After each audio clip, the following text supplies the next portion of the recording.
Atlantic महासागर में 111 साल पहले टाइटैनिक जहाज डूबा था। टाइटैनिक का मलबा दिखाने गई पनडुब्बी भी अटलांटिक महासागर में लापता हो गई, लेकिन अब उसका मलबा बरामद किया गया है। कंपनी ओशन गेट ने पनडुब्बी में सवार सभी 5 लोगों की मौत की पुष्टि की है। दुनिया भर में ये खबर इन दिनों चर्चा का विषय बनी हुई है। टाइटैनिक का मलबा दिखाने गई टाइटन पनडुब्बी 19 जून को चालक दल समेत 5 लोगों के साथ अचानक लापता हो गई थी। अटलांटिक महासागर में अंदर जाने के कुछ ही घंटों के बाद टाइटन पनडुब्बी से संपर्क टूट गया था। लापता होने के 4 दिन बाद अमेरिका के कोस्ट गार्ड ने गुरुवार को उसके मलबे को बरामद किया। अमेरिकी कोस्ट गार्ड ने कहा कि पनडुब्बी हादसे का शिकार हो गई है। समुद्र के बीच पनडुब्बी के 5 हिस्से टाइटैनिक जहाज के मलबे के अगले हिस्से के 1600 फीट नीचे बरामद किया गया है। बताया जा रहा है कि पनडुब्बी में विस्फोट हुआ, जिसके बाद उसके चिथड़े उड़ गए। सोशल मीडिया पर कई इससे जुड़े वीडियो वायरल हो रहे हैं, जिनमें दिखाया गया है कि आखिर यह हादसा कैसे होगा। वीडियो में दिखाने को कोशिश की गई है कि किस तरह पनडुब्बी में विस्फोट हुआ होगा। इसमें दिख रहा है कि एक टैंकर अचानक से दब जाता है। दरअसल समुद्र के अंदर पनडुब्बी बड़ा विस्फोट होने की वजह से डूब गई थी। समुद्र के अंदर गई पनडुब्बी में अरबपति सवार थे। टूरिज्म के मकसद से ही ये टाइटन पनडुब्बी टाइटैनिक जहाज के मलबे को दिखाने गई थी। सोशल मीडिया पर वायरल वीडियो में एनिमेशन के जरिए दिखाया गया कि किस तरह यह हादसा हुआ होगा। टाइटैनिक फिल्म के डायरेक्टर जेम्स कैमरन ने इस हादसे पर प्रतिक्रिया दी है। उन्होंने कहा कि पनडुब्बी का संपर्क समुद्र में ऊपर मौजूद जहाज से जैसे ही टूटा था, तभी समझ आ गया था कि उसके अंदर धमाका हुआ है।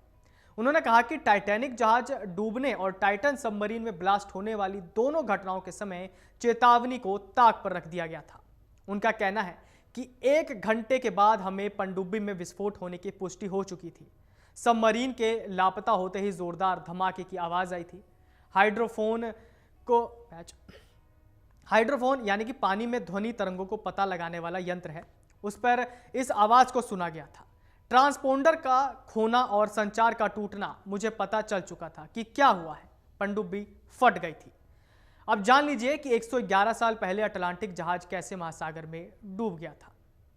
दुनिया के सबसे बड़े जहाज टाइटैनिक के बारे में कहा जाता है कि वो कभी नहीं डूब सकता। हालांकि एक्सपर्ट के आधार पर तैयार की गई एक रिपोर्ट में कई जानकारियां दी गई हैं।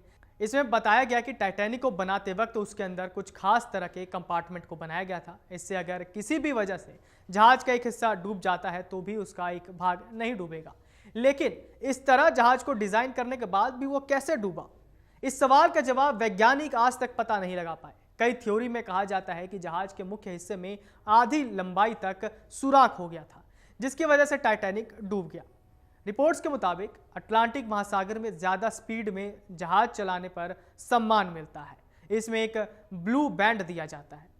कई रिपोर्ट्स में इस बात का दावा किया जाता है कि टाइटैनिक भी इस सम्मान का हकदार था।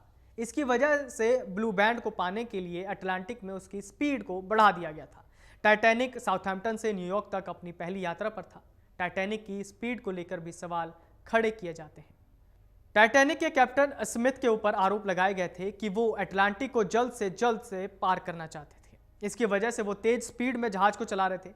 कई रिपोर्ट्स के मुताबिक कैप्टन स्मिथ कोयले को जल्द से जल्द खत्म करना चाहते थे, जिसकी वजह से जहाज की स्पीड बढ़ा दी थी। इसलिए टाइटैनिक की स्पीड पर भी सवाल खड़े होते हैं।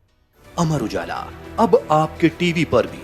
अपने स्मार्ट टीवी पर YouTube पर सर्च करें अमर उजाला, चैनल सब्सक्राइब करें और देखें ताजा खबरें, वो भी HD क्वालिटी में। और हाँ, बेल आइकन दबाना ना भूलें ताकि हर खबर हो आपके घर।